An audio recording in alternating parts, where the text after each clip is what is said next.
Hey guys what's up, कैसे हैं आप सभी लोग। बहुत बहुत स्वागत है आप सबका आज के इस अमेजिंग से सेशन में। हम कर रहे हैं RTP MTP PYQ batch for CA foundation दिसंबर 2023। और आज जो टॉपिक हम लोग यहाँ पर करने जा रहे हैं वो है कोरिलेशन एंड रिग्रेशन। बहुत ही इंटरेस्टिंग सा टॉपिक है। एंड कुछ भी स्टार्ट करने से पहले सबसे पहले तो I would like to wish you all a very happy Dussehra.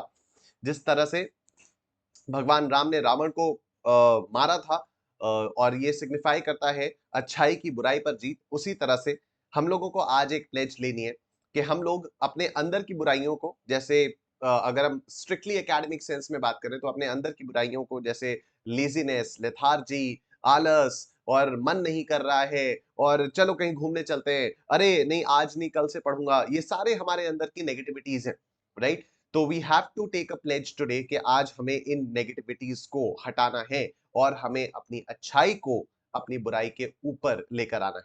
ठीक है, हमारे आगे आने वाली जो बैटल्स है सीए फाउंडेशन दिसंबर 23 एग्जाम्स, उसमें हमें विक्टोरियस होना ही होना है।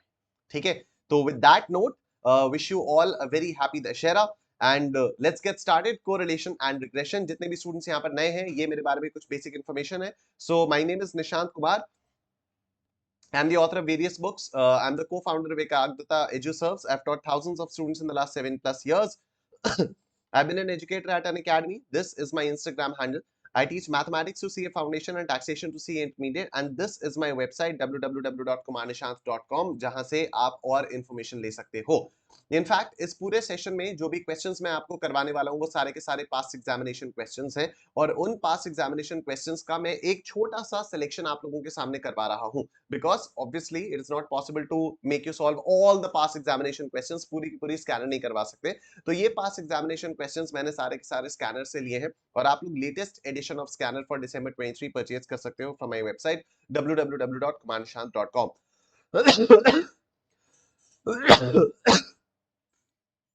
ये मेरा शेड्यूल है दिसंबर 2023 के स्टूडेंट्स के लिए। मंडेज, ट्यूसडेज और वेडनेसडेज को शाम को 5 बजे यूट्यूब पर इसी चैनल पर आरटीपी एमटीपी पीवाईक्यू बैच में मैं आता हूं। और थर्सडेज, फ्राइडेज और सैटरडेज को एकाग्रता की ऐप पर मिशन सक्सेस बैच होता है सुबह दोपहर को 12:15 बजे से 2:15 बजे तक, राइट। जून 2024 के लिए हम लोगों का नया बैच स्टार्ट हो चुका है, जिसमें मैं थर्सडेज, फ्राइडेज और सैटरडेज को शाम को 5 बजे एकाग्रता की ऐप पर आता हूं। अगर आप किसी को जानते हैं जो जून 24 का सब्सक्रिप्शन लेना चाहता है तो उसको बताइए कि आज तक, मतलब आज रात तक उसको 25% का ऑफ मिल रहा है। Today is 24th of October, today is Dussehra. तो दशहरा के इस ओकेजन पर हम लोगों ने अपने सारे प्रोडक्ट्स पर 25% का डिस्काउंट दिया था। बस आप लोगों को वहां पर जाना है, वहां पर लिख के आएगा do you want to apply the code victory, तो बस आप उसको अप्लाई कर दीजिए and you will get 25% discount. तो जून 24 के स्टूडेंट्स के लिए you can get 25% discount is well, right. Let's get started with correlation and regression. तो सबसे पहला क्वेश्चन एक बार मैं फिर से आपको बता देता हूं। कोरिलेशन एंड रिग्रेशन में मैं आपको एक बार फिर से बता देता हूं, जितने भी क्वेश्चंस हम लोग यहां पर करने जा रहे हैं वो सारे के सारे पास्ट एग्जामिनेशन क्वेश्चंस हैं जो कि मैंने स्कैनर से लिए हैं। मैं आप लोगों को कुछ क्वेश्चंस की प्रैक्टिस यहां पर करा रहा हूं जिससे आपको एक पुश मिल जाए, जिससे आपको एक बूस्ट मिल जाए, जिससे आपको एक आइडिया लग जाए कि एग्जाम में किस टाइप के क्वेश्चंस आते हैं। लेकिन सारे के सारे क्वेश्चंस आप लोगों को स्कैनर से जरूर जरूर करने हैं, उसमें कोई ऑप्शन नहीं है, उसमें कोई ये भी मत बोलना कि मैं कुछ ही अटेम्प्ट्स के क्वेश्चंस कर सकता हूं क्या, नहीं। अगर आप कोई भी चैप्टर करके आ रहे हो आपको पूरी की पूरी स्कैनर उस चैप्टर की करनी ही करनी है। ठीक है, चलो let's move on. Let's look at this question. If y is equal to 9x and x is equal to 0.01y, then r is equal to what? तो अब r की वैल्यू यहाँ पर कैसे आती है? ठीक है, तो देखो स्टैंडर्ड फॉर्मेट हमारा क्या होता है, y is equal to a plus b x, ये हमारा स्टैंडर्ड फॉर्मेट होता है। ठीक है, यहाँ पर हम लोगों को दिया हुआ है y is equal to 9x, तो इससे मैं कह सकता हूँ कि अगर मैं इसको देखूं स्टैंडर्ड फॉर्मेट से कंपेयर करूं तो y is equal to 0 plus 9x कह सकता हूं। तो b जो है वो आपका 9 आ गया। ठीक है, और अगर b आपका 9 आ गया तो क्योंकि ये y on x वाली इक्वेशन है तो मैं कह सकता हूँ b of y on x is equal to 9। ठीक है, b of y on x is equal to 9। Similarly हमारा जो स्टैंडर्ड फॉर्मेट होता है x on y का वो होता है x is equal to a plus by, और हमें यहाँ पर दिया हुआ है x is equal to 0.01y, तो मैं इसको ऐसे लिख सकता हूँ x is equal to 0 plus 0.01y। और ये वाला जो b होता है ये क्या होता है, b of x on y होता है। तो यहां से मैं कह सकता हूँ b of x on y is equal to 0.01। ठीक है, ये मैं बिल्कुल कह सकता हूँ b of x on y is equal to 0.01। अब r की वैल्यू आपको निकालनी है और r कैसे आता है, r आता है b of y on x into b of x on y का स्क्वायर रूट। ठीक है, तो 9 इंटू 0.01 इसका स्क्वायर रूट ये आ जाएगा। कैलकुलेटर देवता प्रकट हो महाराज, हमें आपकी सहायता की आवश्यकता है। 9 इंटू 0.01 इसका स्क्वायर रूट हम लोग ले लेंगे 0.3 आ जाएगी आर की value. Option C is your answer. I am sure सबको समझ में आ गया। State forever. ठीक है, लेट्स मूव ऑन। इस क्वेश्चन को देखते हैं। देखो क्या लिखा हुआ है। In the straight line graph of linear equation y is equal to a plus bx, slope is horizontal if। ठीक है, slope is horizontal if.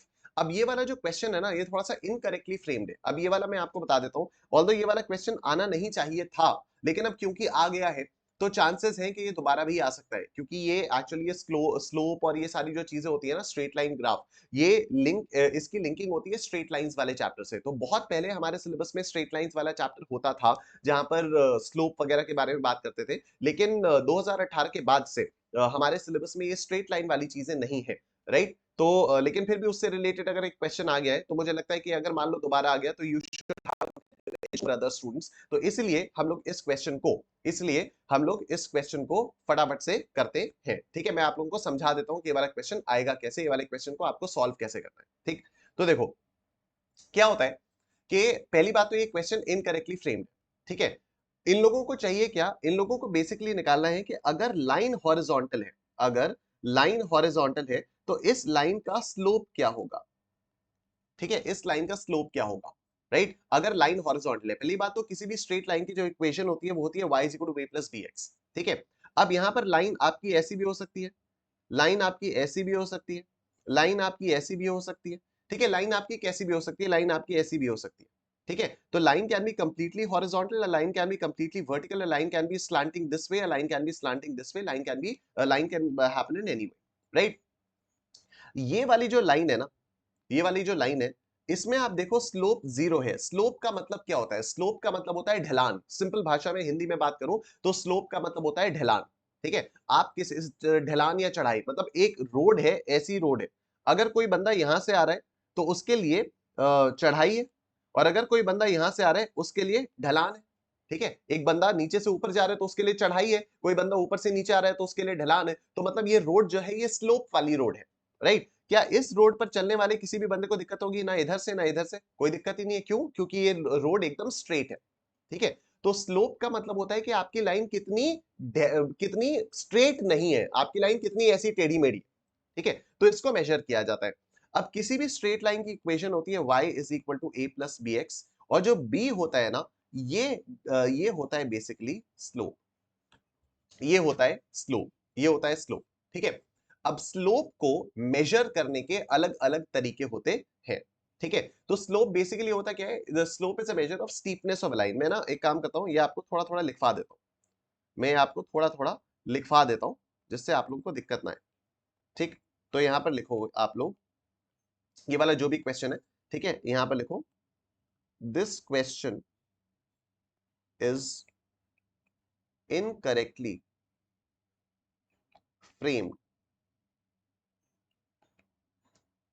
They basically want to ask the slope of a horizontal line। ठीक है, slope is the measure of steepness of a straight line। ठीक है, slope is a measure of steepness of a straight line। ठीक है, slope का जो formula होता है वो होता है y2 minus y one upon x2 minus x1। ठीक है, y2 minus y one upon x2 minus x1। ये होता क्या है, जैसे सपोज ये आपका ग्राफ है, ये आपका सपोज ग्राफ है, and your line is like this, and your line is like this. ठीक है, तो अब आप इसमें से कोई भी दो पॉइंट्स ले लो, कोई भी दो पॉइंट्स ले लो। ठीक है, ये आपका आ जाएगा x1 y1, ये आपका आ जाएगा x2 y2। ठीक है, ये x1 हो गया, ये आपका y1 हो गया, ये x2 हो गया, ये आपका y2 हो गया। ठीक है, तो स्लोप आपका इस तरह से आएगा, आप कोई भी दो पॉइंट्स ले लीजिए तो फिर y2 minus y1 upon x2 minus x1 ये आपका आ जाएगा। कौन सा पॉइंट ऊपर होगा, ऊपर वाले को x1 y मानेंगे या नीचे वाले को x1 y1 मानेंगे, इसको कैसे करेंगे वो अभी कंप्लीटली हमारे सिलेबस के बाहर है, उसके बारे में हम लोगों को जानने की कोई जरूरत भी नहीं है। ठीक है, तो बेसिकली आप इतना समझो, स्लोप का मतलब होता है y2 minus y1 upon x2 minus x1। अब आप एक काम करो, अब आप एक बात बताओ, अगर मैं इसी ग्राफ में एक ऐसे हॉरिजॉन्टल लाइन ले लेता हूं, हॉरिजॉन्टल लाइन ले लेता हूं, ठीक है, ये है x1 y1, ये है x2 y2, ठीक है। अब आप मेरे को ना बहुत ही कॉमन सेंस से बताना, y1 और y2 तो सेम होंगे ना। What is x1, this is x1, and what is y1, this is y1। What is x2, this is x2, and what is y2, this is y1 as well as y2। ये y1 और y2 दोनों है, तो अगर हम लोग यहाँ पर y2 की वैल्यू और y1 की वैल्यू सेम पुट करेंगे तो न्यूमरेटर तो जीरो आ गया, और अगर न्यूमरेटर जीरो आ गया तो डिनोमिनेटर में कुछ भी आ जाए, x2 x1 अलग अलग है, लेकिन यहाँ पर आप देख रहे हो हॉरिजॉन्टल लाइन में y1 और y2 तो सेम है। अगर हॉरिजॉन्टल लाइन में y1 और y2 सेम है तो इन दोनों का डिफरेंस तो जीरो हो जाएगा। अगर इन दोनों का डिफरेंस जीरो हुआ तो न्यूमरेटर जीरो आ गया, अगर न्यूमरेटर जीरो आ गया तो स्लोप क्या हो गया, स्लोप हो गया जीरो। और वही हम लोगों ने लॉजिकली भी देखा कि एक हॉरिजॉन्टल लाइन अगर है तो इसमें तो स्टिकनेस है ही नहीं ना, ना इधर से आने वाले किसी एक बंदे को प्रॉब्लम है, ना इधर से आने वाले किसी एक बंदे को प्रॉब्लम है। ठीक है, तो स्लोप क्या हो गया, स्लोप आपका जीरो हो गया। तो in a straight line graph of linear equation this slope is horizontal if, नहीं, ये पूछना चाहते हैं कि अगर स्ट्रेट लाइन हॉरिजॉन्टल है तो स्लोप क्या होगा, तो स्लोप आपका जीरो होगा। Option C will be your answer. I am sure सबको समझ में आ रहा है, बुरनस्टेन फॉरएवर। ठीक है, ऑप्शन बी आपका आंसर आ जाएगा, right.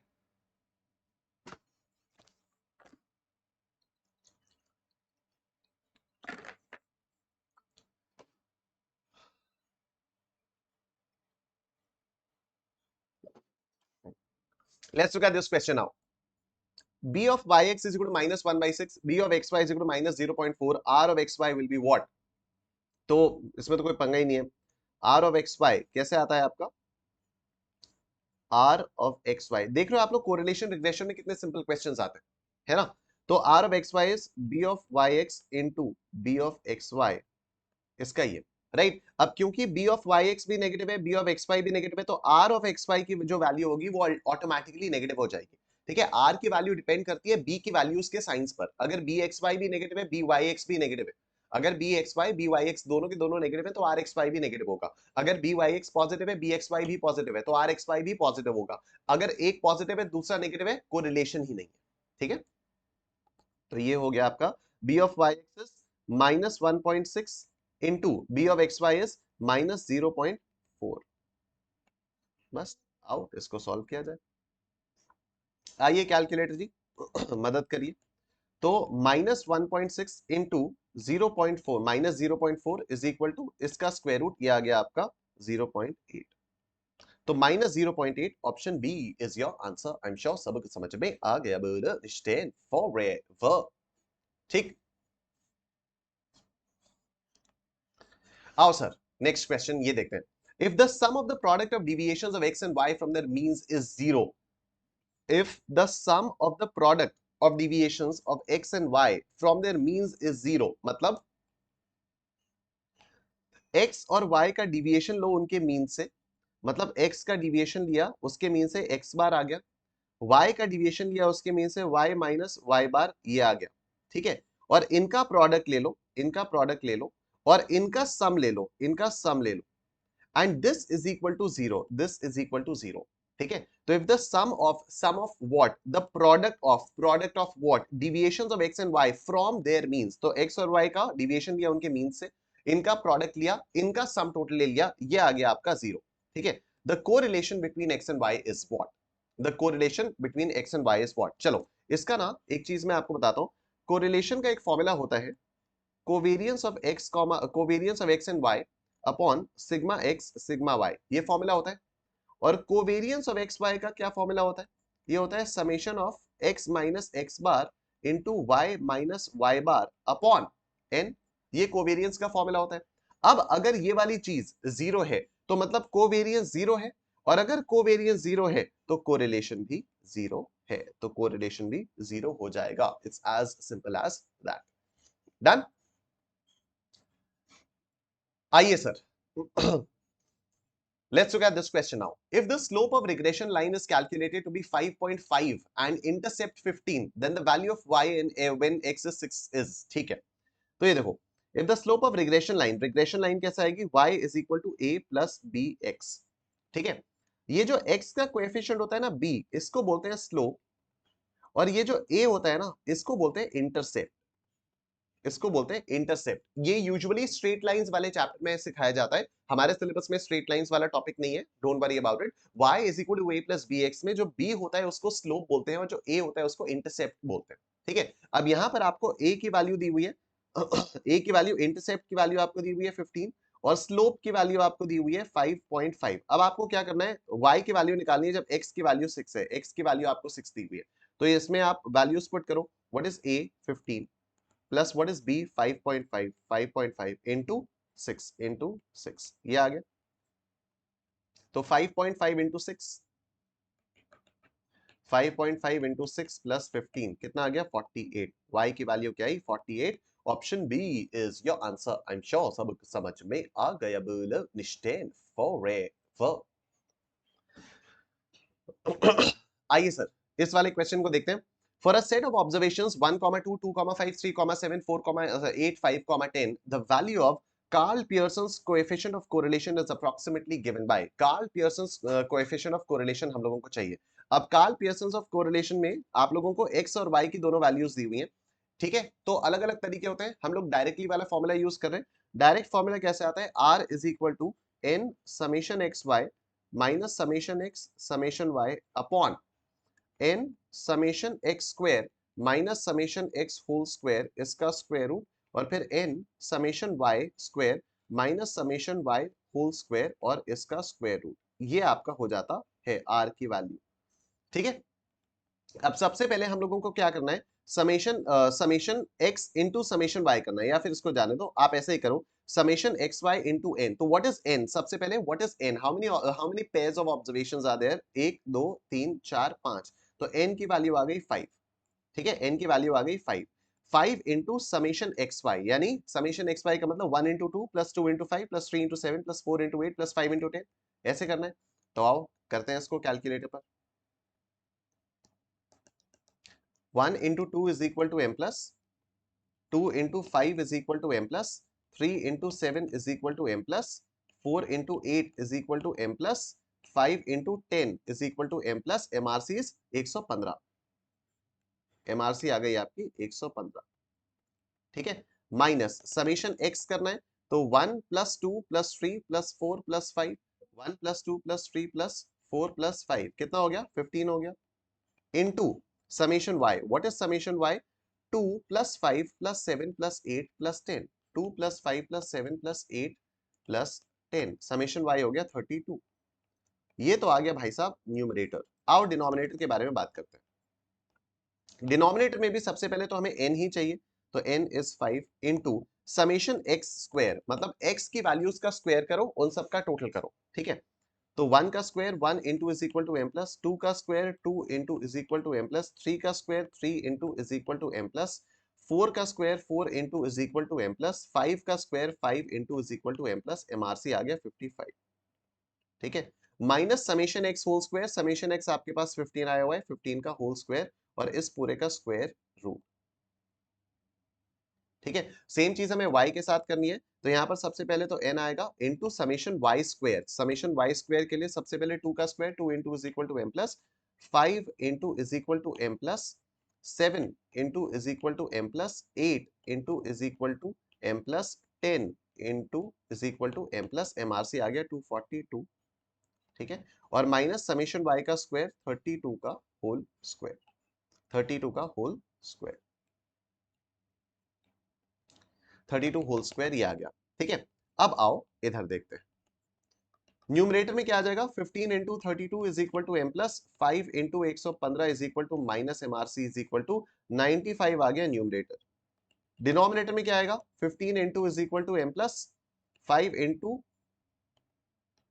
55 is equal to minus MRC is equal to 50, ये आ गया 50 का स्क्वायर रूट, ठीक है। और इधर 32 into is equal to m plus 5 into 242 is equal to minus MRC is equal to, ये आ गया 186 का स्क्वायर रूट, ये आ गया 186 का स्क्वायर, ठीक है। बस अब 50 into 186, 50 into 186 is equal to इसका square root m plus 95 divided by MRC is equal to 0.985, 0.985। ये आपकी कोरिलेशन की वैल्यू निकल कर आ गई है 0.985। Option D is your answer. I am sure सबको समझ में आ गया। बोलो स्टैंड फॉरएवर। डन। आओ इस क्वेश्चन को देखते हैं। The coefficient of correlation between x and y is 0.5. The covariance is 16 and the variance of x is 16. The standard deviation of y is what? All right, let's see. तो हम लोगों को पता है कोरिलेशन का फॉर्मूला होता है cov xy upon sigma x sigma y। आप लोगों को r की वैल्यू दी हुई है 0.5, आप लोगों को कोवेरियंस की वैल्यू दी हुई है 16, आपको x का वेरिएंस दिया हुआ है। अगर x का वेरिएंस दिया हुआ है तो आप x का स्टैंडर्ड डिविएशन निकाल सकते हो बाई स्क्वायरिंग रूट, इसका स्क्वायर रूट लेकर, तो 16 का स्क्वायर रूट आ जाएगा 4 और इनटू सिग्मा y, तो सिग्मा y क्या हो जाएगा 16 अपॉन 4 इंटू 0.5, ठीक है। सिंपली टर्म्स को रीअरेंज किया है। अरे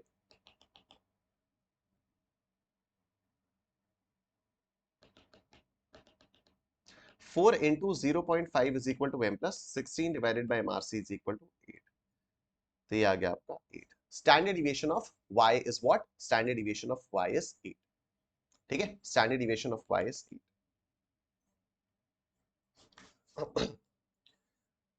Oh, all right, let's look at this question. The intersecting point of the two regression lines y on x and x on y is, तो ये दोनों regression lines कौन से पॉइंट पर इंटरसेक्ट करती हैं? मीन पर इंटरसेक्ट करती हैं, तो x बार कॉमा y बार। Simple question.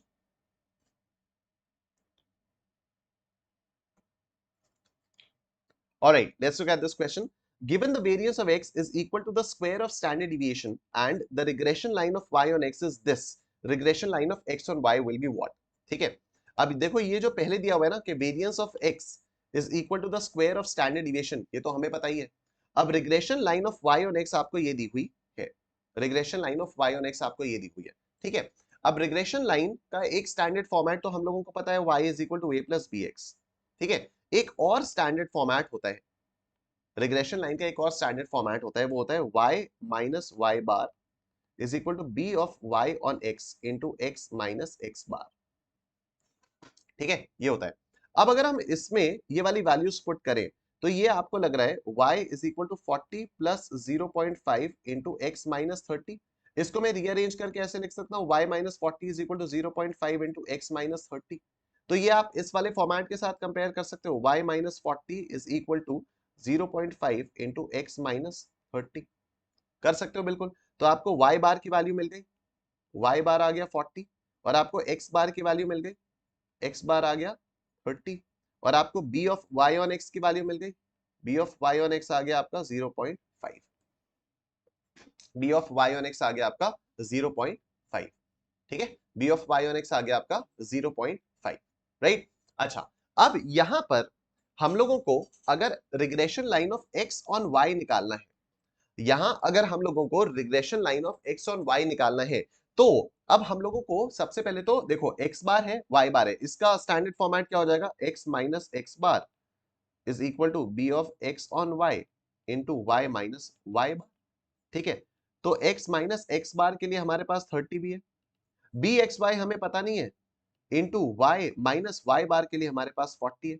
अब हमें किसी तरह से b ऑफ एक्स वाई निकालना है, हमें किसी तरह से b ऑफ एक्स वाई निकालना है और पूरे क्वेश्चन में हमारे पास कोई इंफॉर्मेशन नहीं दी हुई है। अगर हमें क्वेश्चन में कोरिलेशन की वैल्यू दी हुई होती तब तो हम बहुत आराम से निकाल लेते, क्योंकि हमें पता है correlation is equal to b of y on x into b of x on y का स्क्वायर रूट, तो हम लोग बहुत आराम से b of x on y की वैल्यू निकाल लेते। लेकिन अब इस क्वेश्चन में हम लोगों को कुछ नहीं दिया हुआ है, तो हमें मानकर चलना पड़ेगा, हमें मानकर चलना ही पड़ेगा, हमारे पास कोई और ऑप्शन नहीं है। हमें मानकर चलना पड़ेगा कि b of y on x into b of x on y is equal to 1, ये हमें मानकर चलना पड़ेगा, ठीक है। तो अब b of y on x तो आपका 0.5 आ गया, 0.5 into b of x on y is equal to 1, तो b of x on y is equal to 1 upon 0.5 1/0.5 क्या आ जाता है? 1/0.5, 1/0.5 आता है आपका 2, ये आ गया 2। ठीक है, तो ये हो गया 2। तो x minus 30 is equal to 2 into y minus 40। तो देखो x, ये इसको टर्म रीअरेंज करोगे तो x माइनस 40 आएगा, this is gone, this is x minus 40, this is gone, x minus 40, this is gone, x minus 30 is equal to 2 into y minus 40। ठीक है, इसको जब आप रीअरेंज करोगे तो ये आएगा ना, x minus 30 is equal to 2 into y minus 40। तो ऑप्शन डी आपका आंसर बचता है, ऑप्शन डी आपका आंसर बचता है। आप चाहते तो इसको ये सब करे बिना भी सॉल्व कर सकते थे, कैसे, लेकिन वो थोड़ा सा रिस्की मामला हो जाता है। रिस्की मामला कैसे हो जाता है, वो एकदम चांस की बात हो जाती। वो चांस की बात ऐसे हो जाती कि आप अगर इन तीनों को देखो ना, x माइनस 40, तो इसके हिसाब से x बार की वैल्यू 40 आ रही है, बट x बार की वैल्यू तो 30 है। इधर भी देखो x इज इक्वल टू 40, मतलब x माइनस 40 हो जाएगा, राइट। तो इसके हिसाब से भी x बार की वैल्यू 40 आ जाती, लेकिन ये तो 30 है। आप इधर भी देखो तो ये x माइनस 40 हो जाता, तो इसके हिसाब से भी x बार की वैल्यू 40 आ जाती, लेकिन वो तो है नहीं, x की वैल्यू 30 है। इसके हिसाब से x माइनस 30 करते तो x बार की वैल्यू 30 आती। तो this is the only feasible option also, right? So when you have eliminated the impossible, whatever remains, however improbable, must be the truth. Sherlock Holmes का law. Done? Let's look at this question now. The regression coefficients remain unchanged due to, regression coefficients आपके unchanged रहते हैं due to a shift of origin. तो ये भी this is one of the favorite questions of ICAI. ये बीच बीच में ICAI पूछता ही रहता है. Let's look at this question. A partially legible working sheet for the calculation of rank correlation coefficient, Spearman's rank correlation coefficient, revealed that the coefficient of rank correlation is 1/3 and the sum of squared differences of ranks is 80. What is the number of observations? ठीक है, तो rank correlation coefficient का जो formula होता है वो क्या होता है? 1 minus 6 summation d square upon n into n square minus 1. This is a format, right? अब आपको बताया जा रहा है कि coefficient of rank correlation is 1/3, यानी this is 1/3 is equal to 1 minus 6 into the sum of squared differences of ranks is 80. तो summation d square होता क्या है?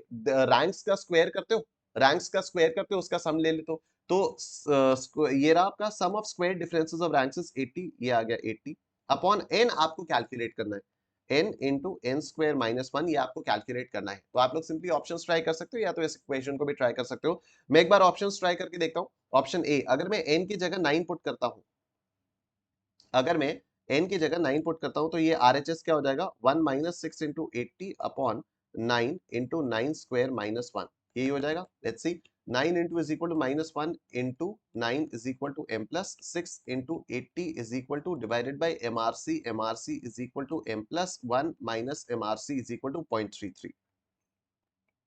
ठीक है, और ये क्या आ गया, 1/3, 1/3 इज ऑल्सो 0.33। ठीक है, तो ऑप्शन ए आपका आंसर आ चुका है, राइट। ऑप्शन ए आपका आंसर आ चुका है। आई होप ये वाली बात एकदम क्लियर है। ये वाला क्वेश्चन देखो, very simple question, the covariance between two variables. तो आर क्या होता है आपका, आर आता है cov x y upon sigma x sigma y. ठीक है, अब आर आपका पॉजिटिव नेगेटिव जीरो कुछ भी हो सकता है, राइट। तो कोवेरियंस स्ट्रिक्टली पॉजिटिव होगा, स्ट्रिक्टली नेगेटिव होगा, ऑलवेज जीरो होगा, या आइदर पॉजिटिव नेगेटिव और जीरो होगा। तो ऑब्वियस सी बात है आइदर पॉजिटिव नेगेटिव और जीरो होगा। It's very very simple. ये वाला क्वेश्चन भी इंस्टीट्यूट का one of the favourite questions है। Which of the following is a spurious correlation? तो ये थियोरेटिकल क्वेश्चन बहुत ही ज्यादा one of the favourite questions of ICAI है, और इसका बड़ा सिंपल सा आंसर है कि अगर दो ऐसे वेरिएबल्स हैं जिनके बीच में कोई कैजुअल रिलेशन नहीं है, ठीक है, तो वो स्प्यूरियस कोरिलेशन होता है। तो correlation between two variables having no casual relation, that is a spurious correlation. ठीक है, ये देखो, scatter diagram does not help us to, scatter diagram से अपने आप को क्या, किस चीज की हेल्प नहीं मिलती है? Identify whether variables are correlated और नॉट, ये तो पता चल जाता है। Find the type of correlation, ये भी पता चल जाता है। डिटरमिन द लीनियर और नॉन लीनियर टाइप, ये भी पता चल जाता है। स्कैटर डायग्राम में याद है आपको कर्वी लीनियर कोरिलेशन वगैरह भी दिख जाता है। Find the numerical value, find the numerical value of the correlation coefficient, ये नहीं पता चल पाता है। ठीक है, तो हम लोगों को न्यूमेरिकल वैल्यू नहीं पता चल पाती है, तो this is something that scatter diagram does not help us to determine. Alright, let's look at this question. अब यहां पर आपको दो रिग्रेशन लाइंस दी हुई हैं, x plus 2y is equal to 5, x plus 2y minus 5 is equal to 0 और 2x plus 3y minus 8 is equal to 0 और आपसे पूछा गया है कि x plus 2y minus 5 is equal to 0 is the regression line of what, of y on x, of x on y, both या none. देखो both तो हो नहीं सकता, बोथ तो हो नहीं सकता, नन हो सकता है, y ऑन x या x ऑन y। तो इस टाइप के क्वेश्चंस भी आईसीएआई के one of the favourite categories of questions है। तो इसमें आपको करना क्या होता है, आपको रैंडमली अज्यूम कर लेना होता है और प्योरली अजम्पशन के बेसिस पर आप लोगों को क्वेश्चन को सॉल्व करना होता है। ठीक है, तो x plus 2y is minus 5 is equal to 0 को आप मान लो y ऑन x है, ये मान लो फिलहाल कि ये y ऑन x है। ठीक है, अब आप में से कई सारे लोगों को आता होगा, आप में से कई सारे लोगों को इसको सॉल्व करना आता होगा, जो नहीं जानते आप लोग देखो इधर, x plus 2y minus 5 is equal to 0। अगर मैं इसको y ऑन x मान ले रहा हूं, अगर मैं इसको y ऑन x मान ले रहा हूं तो देखो x plus 2y minus 5 is equal to 0, x plus 2y minus 5 is equal to 0।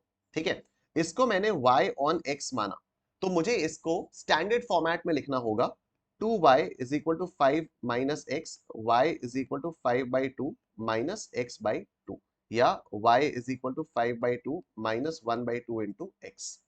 इससे मेरे पास regression coefficient of y on x निकल कर आया, b of y on x आया -1/2। अगर ये वाली लाइन y ऑन x है तो जाहिर सी बात है कि ये जो दूसरी वाली लाइन है 2x plus 3y minus 8 is equal to 0, this line is x on y। ठीक है, this is x on y। तो देखो मैं यहां पे लिखूंगा 2x minus 3, 2x plus 3y minus 8, 2x plus 3y minus 8 is equal to 0। ठीक है, 2x is equal to 8 minus 3y, x is equal to 8/2 minus 3/2 y। तो इससे मुझे b of x on y मिल गया है एंड दैट इज -3/2, -3/2। ठीक है, अब मैंने अज्यूम किया कि एक लाइन y ऑन x है तो दूसरी लाइन x ऑन y होगी, इससे मैंने b of y on x और b of x on y निकाला। अब मैं इन b's को यूज करके, ये जो b of y on x है और ये जो b of x on y है, इसको यूज करके अब मैं कोरिलेशन की वैल्यू निकालूंगा। कोरिलेशन कैसा आएगा, b of y on x into b of x on y आएगा। ठीक है, और क्योंकि ये b of y on x भी नेगेटिव है, b of x on y भी नेगेटिव है, तो इसलिए बाहर नेगेटिव वैल्यू आएगी। तो b of y on x is minus half and b of x on y is -3/2, ये स्क्वायर रूट और बाहर नेगेटिव वैल्यू। ठीक है, अब आप इधर देखो, तो माइनस हाफ इंटू -3/2 ये आ गया, इसका स्क्वायर रूट लेंगे तो 0.8666 मतलब -0.87 आ रहा है। अब हमारा आंसर कैसे आएगा, हमारा आंसर आएगा कि क्योंकि r -1 से 1 के बीच में लाई कर रहा है, r की वैल्यू क्या आई, -0.87 आई। ठीक है, तो is r lying between -1 and 1। अगर r -1 से 1 के बीच में लाई कर रहा है मतलब हमारा अजम्पशन सही है, और अगर हमारा अजम्पशन सही है तो x plus 2y minus 5 is equal to 0 is the regression line of y on x। हमने यही तो अज्यूम किया था कि ये y ऑन x है, और क्वेश्चन ने यही पूछा हुआ है कि भाई x plus 2y minus 5 is equal to 0 is y on x। तो यही हमने अज्यूम किया था, यही निकल आया। मान लो ये नहीं निकलता, मान लो r की वैल्यू कुछ ऐसी आ जाती जो कि -1 से 1 के बीच में लाई नहीं करती, तो आप ऑटोमेटिकली ये नहीं कह सकते थे कि this line is x on y। आप ऑटोमेटिकली बिल्कुल नहीं कह सकते थे, क्योंकि ऐसा हो सकता है कि दिस इज नाइदर। ठीक है, तो आप इसको ऑटोमेटिकली ये नहीं कह सकते थे अरे चलो y ऑन x नहीं है तो x ऑन y ही होगी। आपको x ऑन y मानकर और दूसरी लाइन को y ऑन x मानकर पूरा सॉल्व करना पड़ेगा, और आपको कोरिलेशन की वैल्यू निकाल कर देखनी पड़ेगी। अगर कोरिलेशन की वैल्यू आपकी आ रही है -1 से 1 के बीच में, तभी आप श्योरिटी के साथ कह सकते हो। ठीक है, but I think this is enough। हम लोगों ने ऑलमोस्ट हर कैटेगरी के, ऑलमोस्ट क्या हम लोगों ने हर कैटेगरी के ही क्वेश्चंस कर लिए, जितने भी टाइप के क्वेश्चंस आ सकते थे, और आप लोगों ने देखा एग्जाम में कितने सिंपल टाइप के क्वेश्चंस आते हैं। तो बचे हुए क्वेश्चंस आप लोगों को स्कैनर से करने हैं। स्कैनर आप मेरी वेबसाइट से परचेज कर सकते हो www.kumarnishant.com, लेकिन बाकी क्वेश्चंस आपको स्कैनर से जरूर जरूर करने हैं। ठीक है, thank you so much. Video को लाइक कर देना, कमेंट सेक्शन में कमेंट करके बताना आपको आज का सेशन कैसा लगा। Once again wish you a very happy Dussehra. Take care, अपना ध्यान रखिए, बाय बाय।